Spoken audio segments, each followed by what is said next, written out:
Well, for more on China-Pakistan ties, I spoke to Mustafa Sayed, the executive director at the Pakistan-China Institute. I began by asking about the role of the economic corridor. You see, now the cooperation, whether it's economic or strategic or political, is being defined by the China-Pakistan Economic Corridor, which is a mammoth project of investment in infrastructure, in roads, in bridges, in pipelines, and in energy. And the pivot of this corridor is the Gwadar port, which a Chinese company is developing on a very fast pace to become the sort of the access point or the gateway to markets in the Middle East and to markets eventually in Africa and Europe. Now, we understand that there's the possibility of adding Afghanistan to the China-Pakistan Economic Corridor. How do you see that playing out in terms of both regional implications and what that might mean for the US?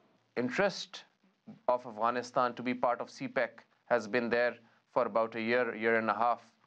And I think the announcement in the foreign ministers' meeting in Beijing is a very historic and a very consequential announcement, because Afghanistan and Pakistan have had issues in cooperation and in the Afghanistan peace process. And I think this will help to reduce the trust deficit and give each of the countries more economic stakes in each other.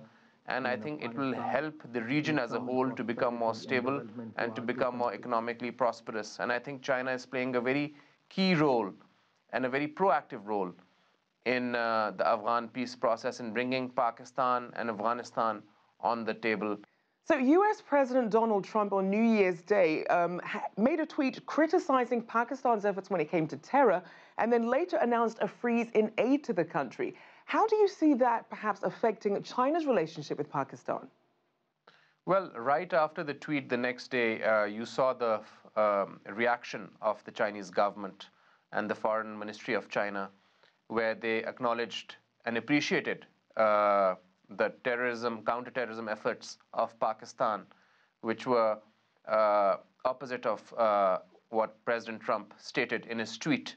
So Pakistan and China are very important partners in counterterrorism as well. And Pakistan has eliminated the East Turkestan movement, which is a terrorist group operating previously out of the tribal areas and was conducting attacks in the region. So President Trump's tweet is, I think, going to take away from the goodwill that the US had generated over a long period of time by being involved in different constructive projects via USAID and other institutional organs of the United States government. So I think that the tweet of President Trump and the attitude of the administration towards Pakistan will further push Pakistan towards other countries which already have stakes and interests in Pakistan and are cooperating with Pakistan. And I don't think they will add any value, rather, as I said, take away from Pakistan's counterterrorism efforts, because Pakistan has suffered the most in the fight against terror, and we have been on the front line, whether it's the civilian population or the security forces. So the desired objective of the United States for Pakistan to do even a better job in countering terrorism will, rather than encouraging Pakistan, will push Pakistan in a corner.